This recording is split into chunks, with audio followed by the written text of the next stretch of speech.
안녕하세요. 다시 이번 주 백강령의 이슈백 시작하겠습니다. 박선미 기획취재부 부장과 이경호 이슈앤트렌드 부장 다시 모셨습니다. 자, 오늘 얘기할 거는 뭐였죠?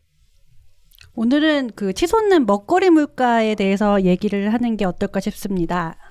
이 부장님도 준비한 게 있으시죠? 네, 오늘은 그 주요 도시 가운데요. 별명들이 많은데 서울은 별명이 있을까 없을까? 그거를 가지고 좀 재밌게 한번 풀어보겠습니다. 자, 그러면 박 부장님 먼저 그 치솟는 먹거리 물가 관련해서 얘기를 시작해 볼까요?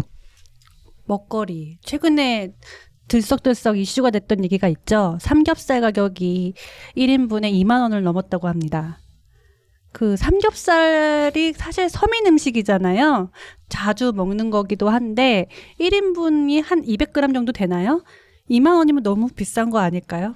그 1인분 정의가 되게 다양한 것 같은데 120g 정도로 시작하는 것 같아요. 그러니까 원래 120g 정도가 1인분인데 가게마다 들어갈 때 좀 다른 느낌이 들어요. 그러니까 똑같은 120g이라고 이렇게 나와서 주는데 어느 가게는 한 2배 더 주는 것 같기도 하고 되게 적은 것 같기도 하고 200g 2인분은 아닌 것 같습니다. 근데 어쨌든 그 느낌에는 200g 정도라고 생각되는 것 같아요. 그러니까 집에서 먹을 때 한 사람당 얼마나 먹어야 될까 그럴 때 200g으로 치는 거죠.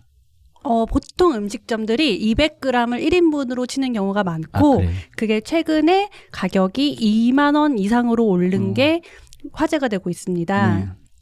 근데 사실 200g도 적어요. 저는 200g으로 부족합니다.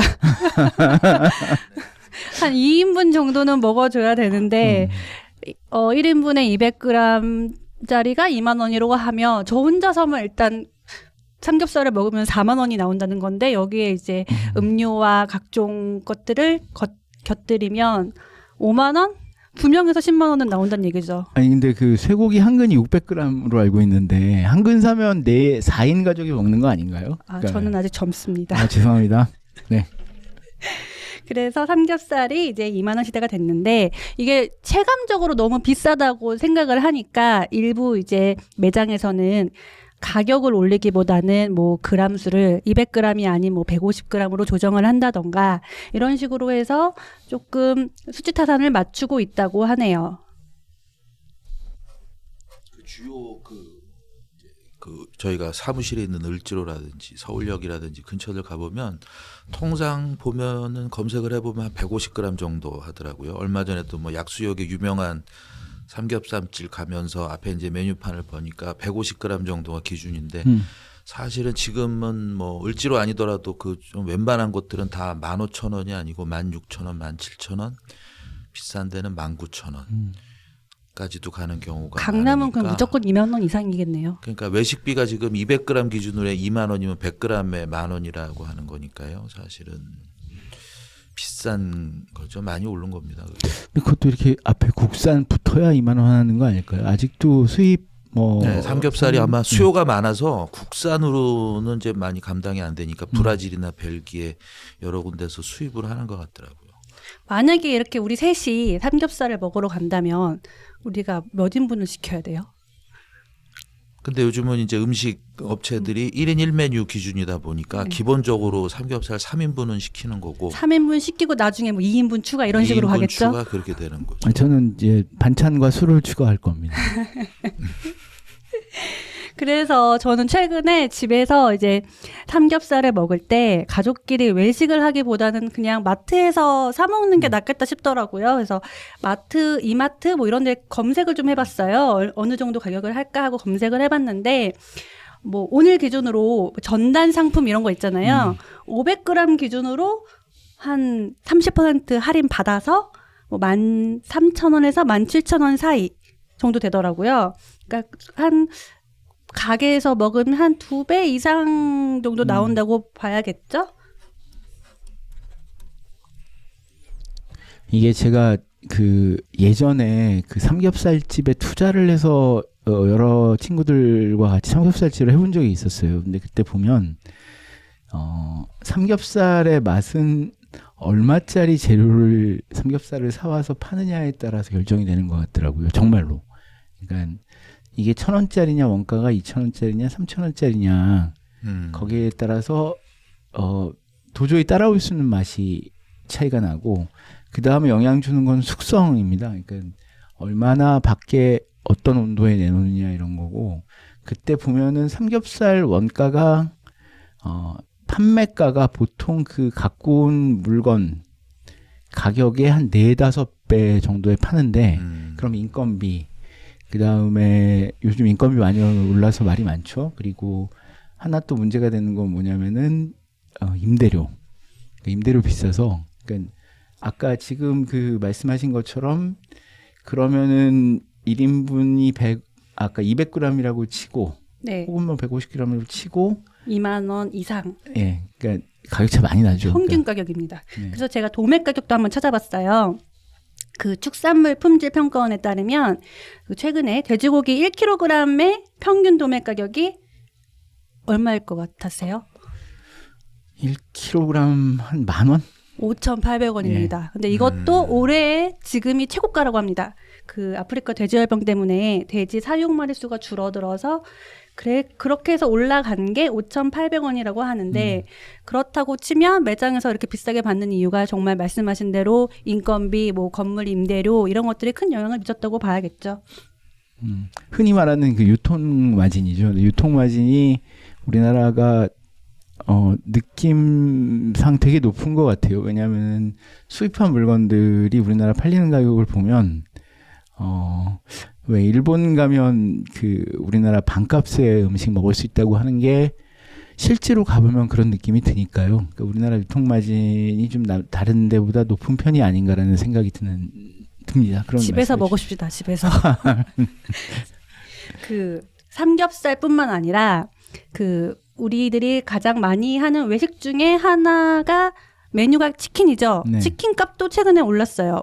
제가 최근에 치킨을 시켜봤는데 그 BBQ 치킨 아시죠? BBQ 치킨에 올리브 그 황금 올리브 치킨 후라이드 가장 기본으로 생각하는 치킨인데 이게 최근까지만 해도 2만 원이었는데 지금 보니까 23,000원이더라고요. 물론 이건 현장에 가서 먹었을 때 가격인 거고 여기에 뭐 콜라 시키고 배달비 시키면 정말 3만 원 가까이 간다는 게 현실이에요.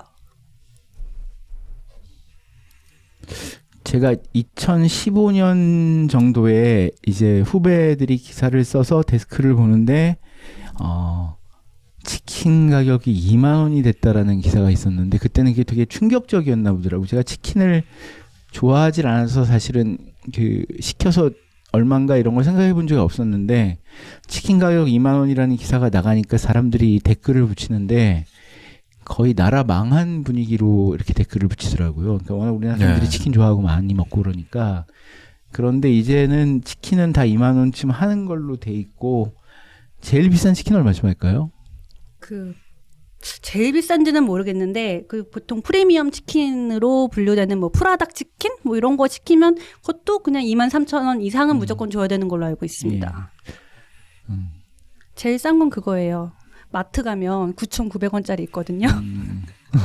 그렇죠. 그러니까 이제 지금 삼겹살도 그런 건데요. 이제 네. 뭐 물가가 비싸다. 저는 이제 개인적으로 혼자 살다 보니까 이제 배달이나 음식을 이런 걸 한 번도 시켜 먹어본 적은 없고 주로 포장을 해가는데 포장 같은 경우는 또 좀 더 싼 것들이 또 있죠. 근데 삼겹살이나 고깃집 같은 경우도 서울을 이렇게 다니다 보면은 사실은 치킨도 그렇지만 종로와 종각의 그 낙원상가 주변에 어르신들 많이 있는 탁골공원 주변 아시죠?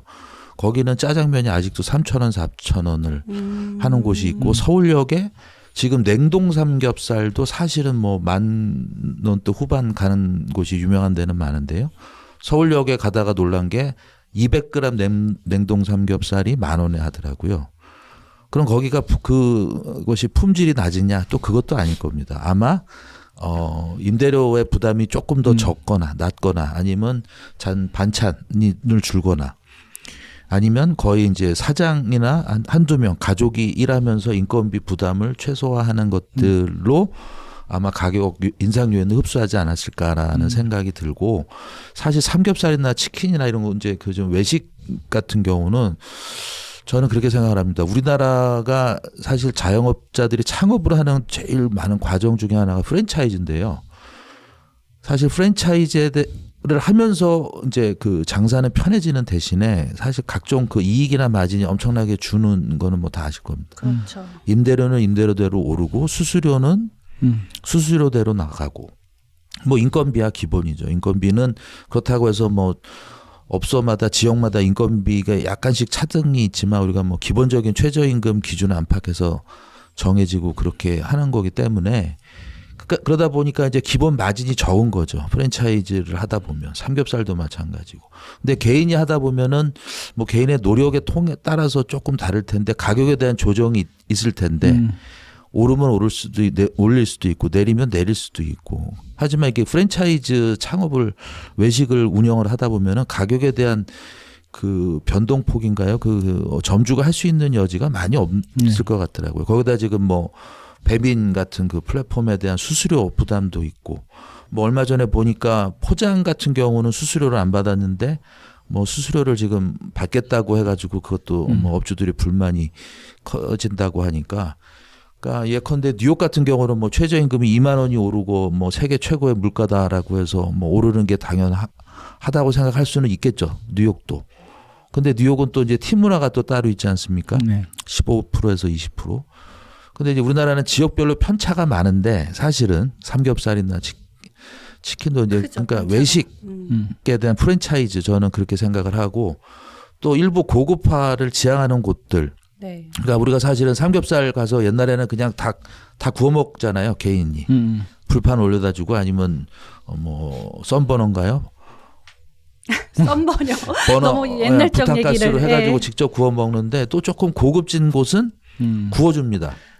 그럼 거기는 인건 사람들이 더 많이 투입이 된다는 그렇죠. 거죠. 서비스료가 추가되죠. 그러면은 인건비 부담이 조금 더 커지는 거고. 그러니까 말씀을 들어보니까 한 두어 가지 생각나는 게 있는데 제가 이제 한 80년대 초반까지 짜장면 가격이 500원이 표준이었던 것 같아요. 근데 지금은 얼마 전에 자료를 보니까 6,000원대더라고요. 6,000원, 7,000원대가 이제 평균인 네, 걸로 그러니까 알고 있어요. 6,100원에서 300원 정도가 그러니까 한국 짜장면 가격으로 이제 나오는데 네. 물가 올랐죠. 감당하기 힘들 정도로 오른 거고. 그리고 팁이 근데 사실은 우리나라 물가엔 팁은 포함이 안 되니까 미국의 미국의 치킨은 아니고 하여튼 미국의 뭐 음식이 10,000원이라고 할 때 예전에는 미국에서는 점심은 15% 저녁은 한 30% 이렇게 주는 게 기본이었는데 네. 그것도 점점 오르는 것 같더라고요. 근데 요즘은 한 18%뭐 30% 좀 이상 이렇게 주는 것 같은데 그러니까 미국 물가 비교할 때 그 팁은 빠져 있는 것 같거든요. 그렇죠. 그러니까 세상이 다 살기 팍팍한 것 같아요. 편한 건 없는 것 같습니다. 그래서 저는 최근에 치킨을 한번 만들어 보자 해가지고 마트에 가서 닭을 샀어요. 이렇게 잘 부위별로 이렇게 잘라져 있더라고요. 그래서 그 닭을 사서 튀김가루에다가 이렇게 묻혀가지고 비닐봉지에다가 이렇게 조물락조물락 한 다음에 기름에 튀기면 한 15분 정도면 한 마리가 네. 완성이 되는데 솔직히 치킨 맛이 그냥 치킨 맛이잖아요. 그렇죠. 큰 차이가 없어요. 양념 치킨 뭐 이런 뭐 마요 무슨 뭐 고추 치킨 이런 거 먹을 거 아니라면 집에서 해 먹는 것도 한 번씩은 해볼 만하다고 생각합니다. 저는 입맛이 두는 잘 모르는데 치킨 먹는 사람들은 또 많은 차이가 난다고 얘기하지 않습니까? 요즘 또 친구들은 입맛이 고급이어서 프리미엄 제품들만 찾는 경우도 있더라고요. 그러니까 닭도 그냥 생닭보다는 이제 가져가서 염지를 해야죠. 사실 시중에 웬만한 닭들은 다 염지, 그러니까 이제 소금에 이제 약간 좀 짭조름하게 해가지고 하는 것들이 있어서 아마 그럴 텐데 저는 삼겹살 오르는 것도 그렇지만 저는 개인적으로 그 돼지 껍데기를 되게 좋아하는데 예, 비싼 곳은 돼지 껍데기도 지금 15,000원이 하더라고요. 비싸네요. 예, 15,000원이면. 그러니까 삼겹살 2만 원 받는 곳은 돼지 껍데기도 그렇고 다른 그 부위가 다 오르는 거죠, 사실은. 그거는 이제 비싼 곳이 그런 것 같고. 그래서 삼겹살이 이제 사실 소고기 같은 경우는 우리가 한우라고 하면 당연히 비싸다고 생각을 해서 사람들이 한우집 가면은 주머니를 열 생각을 하고 가잖아요. 그렇죠. 근데 삼겹살은 그게 또 다른 겁니다. 아까 우리 에디터께서 얘기하신 것처럼 짜장면에 대한 심리적 저항선도 있죠. 6,000원, 7,000원. 냉면은 지금 뭐 15,000원까지도 15,000원, 16,000원 하죠. 그게 이제 무너지는 거죠. 그럼 삼겹살도 무너지고. 근데 짜장면은 이제 정부에서 그 물가 관리 대상 품목에 하다 보니까 짜장면은 놔두고 뭐 간짜장이라든지 다른 걸로 재료를 더 추가를 해서 하는 건데 아마 삼겹살도 계속 오르다 보면은 이제 서민이 없죠. 서민 음식이 없어지는 거죠, 사실은. 그 생각도 해봤어요. 이렇게 계속 물가가 올라가는 추이가 계속 된다면 앞으로는 사람들 만나는 게 다 돈인 거잖아요. 그리고 연장자, 우리나라에서는 또 연장자들이 또 사고 이러니까. 그래서 앞으로는 혼밥하고 혼술하고 이런 문화가 좀 더 강해지고 그러면 좀 더 외로워지고 사람들과 모이는 그 횟수가 줄고 이렇게 되지 않을까. 약간 우려스럽기도 하네요. 더치페이도 좋죠. 아까 한우 말씀하셨는데 사실은 최근 한우 가격이 많이 떨어졌어요. 그러니까 산지 가격은 굉장히 많이 떨어졌다고 하는데 제가 며칠 전에 마장동에 가서 한우를 먹었는데 확실히 몇 년 전보다는 좀 싸졌더라고요. 그러니까 우리나라 한우 농가를 위해서 이런 때 좀 한우를 좀 먹어봐도 좋지 않을까 그런 생각이 드네요. 한우는 이제 얼마 전에 그 한우 협회라고 그래야 되나요? 네. 거기서 산지값 떨어져서 뭐 네네. 데모도 하고 시위도 하고 했는데 사실은 저희가 먹는 소비자 가격은 별로 안 소비자 떨어졌죠. 가격이라든지 그거는 거의 뭐 크게 변화가 없거든요. 근데 이게 수십 년 된 얘기고 그러니까 결국은 이제 유통의 네. 문제라고 항상 돌고 돌아 유통의 문제라고 생각을 하거든요. 농산물 같은 경우가 우리나라만의 그 유통 구조의 문제죠. 이제 산지와 소비자까지 전달하는 과정에서 뭐 도메인, 중도메인, 중간 뭐 이동 물류 비용 뭐 이런 것들이 다 가다 보니까 뭐 1,000원 산지에서 1,000원에 팔던 게 소비자한테는 7,000원에 오고 한 7배 정도로 올라오다 보니까 사실 이거를 그 정부가 손대기가 사실 쉽지는 않은 것 같더라고요. 그러다 보니까 사실 한우가 뭐 세계화를 한다고 하지만 그게 쉽지는 않은 것 같아서. 어쨌든 물가 얘기를 하다 보니까 이게 유통 마진 얘기로 되는 것 같고 근데 이게 몇십 년 동안 혹은 뭐 굉장히 오랜 시간 안 흘려오던 건데 최근 뭐 알리 뭐 테뮤 이런 얘기 나오고 쿠팡도 있고 그 흔들리는 게 느껴지기는 하거든요. 그러니까 우리나라 유통 구조가 크게 바뀔 수 있는 지금 뭔가 분기점 같은 데 서 있다는 생각이 듭니다. 그러니까 물가 얘기, 먹거리 얘기 하면은 결국은 유통 얘기로 끝나는 거고 유통 마진 그다음에 그게 좀 바뀌면 먹고 살기 좀 괜찮은 시대가 올 것 같다는 생각이 듭니다. 자, 대충 이 물가 얘기는 정리를 하고 아까 우리 이경호 부장께서 말씀하셨던 준비해온 주제에 대해서 잠깐 얘기를 해볼까요? 네, 얼마 전에 요즘 이제 서울시에서 서울 굿즈라 그러죠. 오늘 보니까 서울 브랜드를 단 서울 라면이 뭐 몇 달 만에 100만 개 팔리고 한다고 합니다. 서울 굿즈라고 해서 지금 그게 작년에 만들어졌는데요. 그 서울시 도시 슬로건 혹시 뭐 알고 계십니까? 전 예전 거밖에 몰라요. 아이서울유? 네, 아이서울유. 맞죠? 박원순 아이서울유. 시장 저도 때가 딱 그건 아이서울유죠. 생각나네요.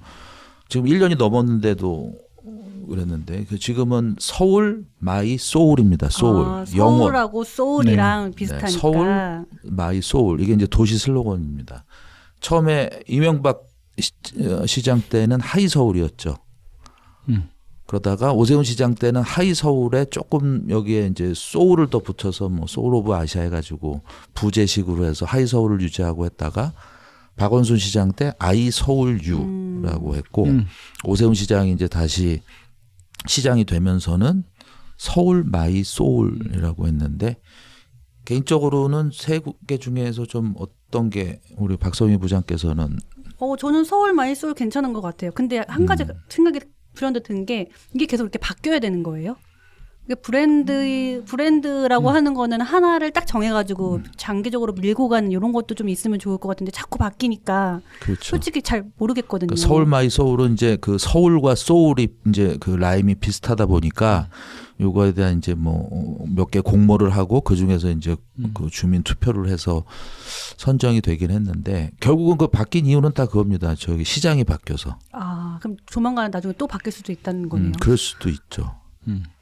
왜 그러냐면은 그렇지 않습니까? 저는 개인적으로 세 가지 다 마음에 안 들거든요. 그럴 것이다에. 그러면 제가 만약에 시장이 되면 네. 아니 서울하고 소울하고 그게 라임이 같다고 해서 서울을 우리가 소울의 도시라고 하지는 않지 않습니까? 아, 그렇죠. 소울의 도시는 아니죠. 지금 뭐 케이팝도 뜨고 콘텐츠 뭐 한류도 뜨는데 소울 그렇다고 소울 오브 아시아 이게 서울이 아시아의 소울이다. 저는 개인적으로 참 동의가 잘 안 되더라고요. 그래서 하이 서울은 더 이상하고 혹시 마음에 생각해 놓은 뭐 아이템이 하나 있어요? 그거를 말씀드리기 전에 그러면은 도시 슬로건의 최고는 어디였냐? 뉴욕. 뉴욕이죠. I love 그 뉴욕. 하트 모양 그려져 된. 있는 거 말씀하시는 네, 거죠? 네. 그런 거 있죠.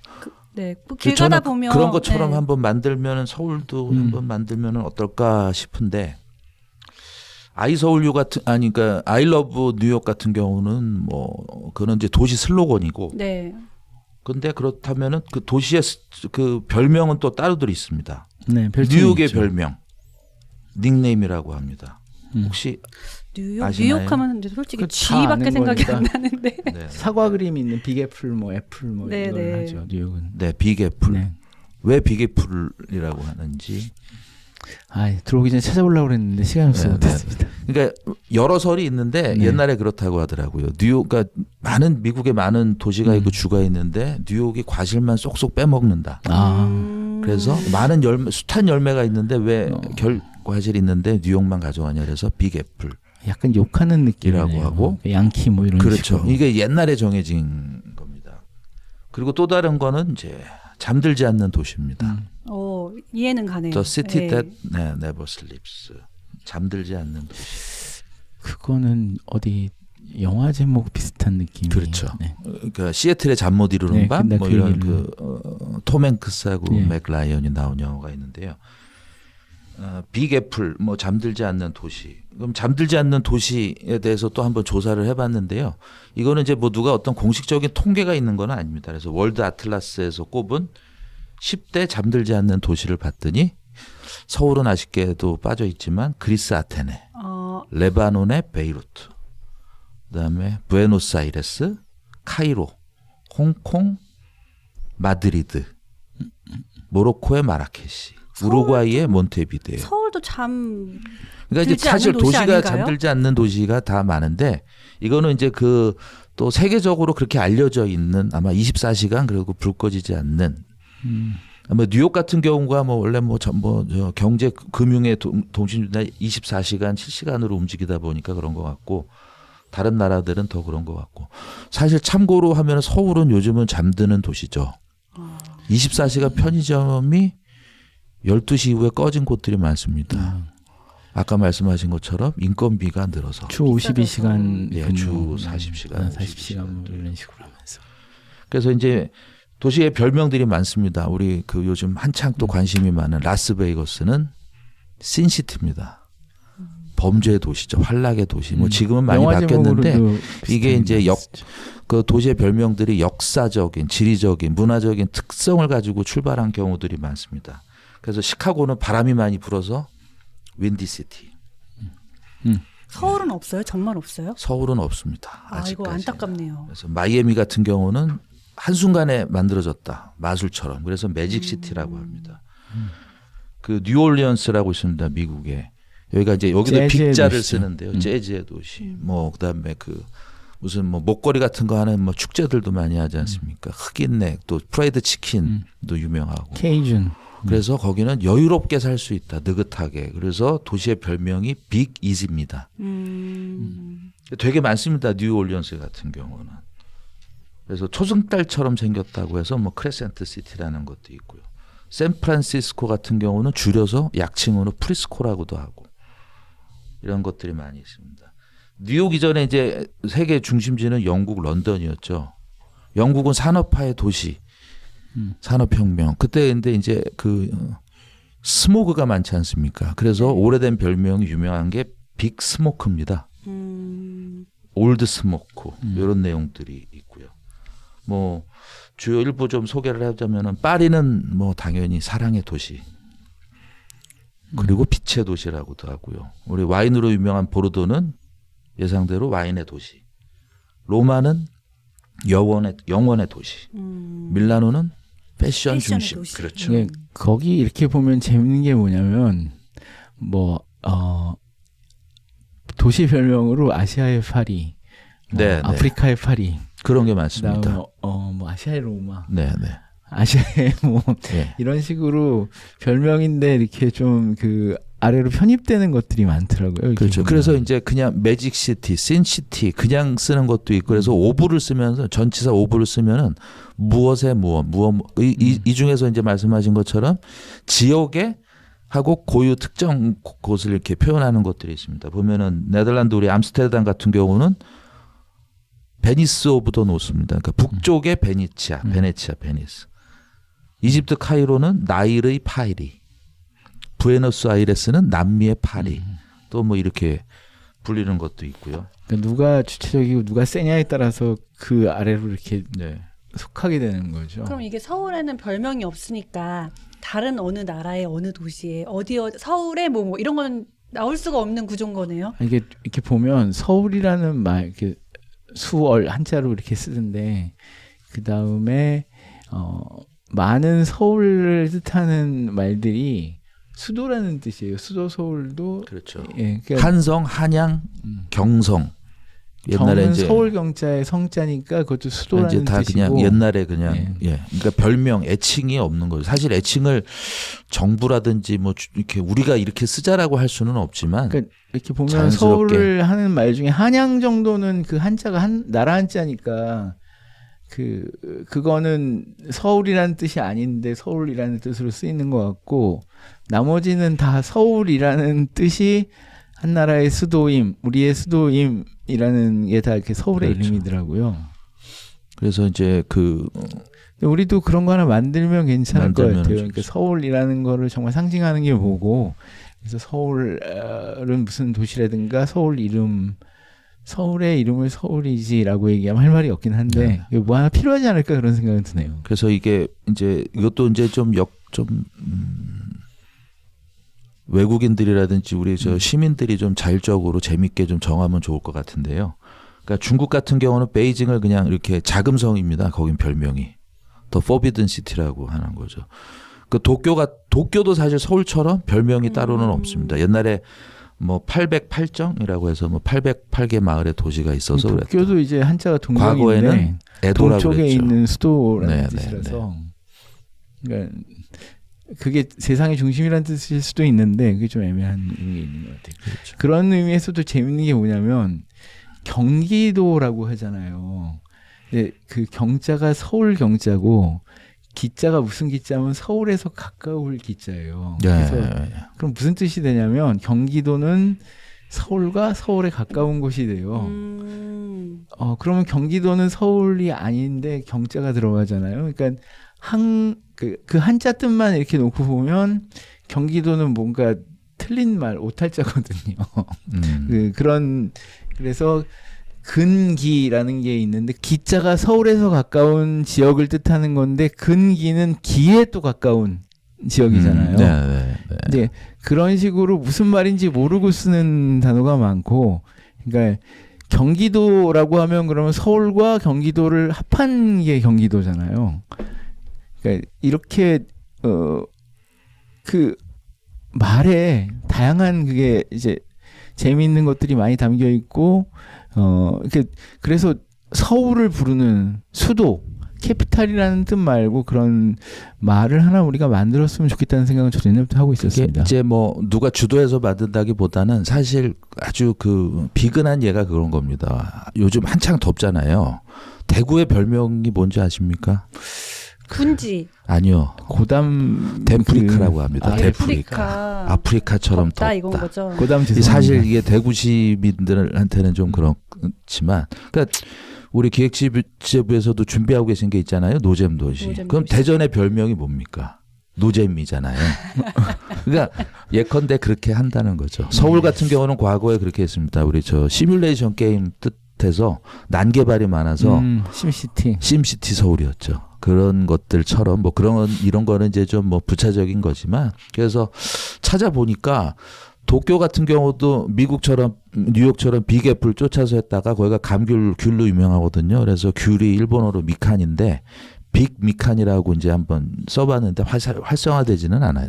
우리 어렸을 땐 다 밑강이라고 했는데 그렇죠. 밑강으로 또 그러니까 서울도 네. 저는 개인적으로 모든 거를 다 취할 수 있다. 그러니까 홀릭이라고 하죠. 그래서 홀릭시티나 아, 시티 오브 홀릭 뭔가 뭐 베팅을 해야 될 것 같은 아니면 그런 느낌인데요. 강장제 마약 이런 느낌이 아니면 우리가 자극적인데요? 톡 쏘는 의미 서울 와서 모든 걸 즐길 수 있다 그래서 뭐 토닉시티라든지 네. 어쨌든 열어놓고 서울을 상징하는 단어나 이름에 대해서 한번 이렇게 얘기를 해볼 필요는 있을 것 같아요. 네. 서울 말고도 제 우리- 생각에 홀릭은 별로 안 그렇죠. 좋습니다. 서울 말고도 각 도시들 이게 고향 사랑도 네. 그래서 고향에 대한 애정을 담아서 또 별명도 서로 부담 없고 재미있게 이렇게 해서 통용이 되고 이게 또 자연스럽게 국내부터 먼저 알려지고 네.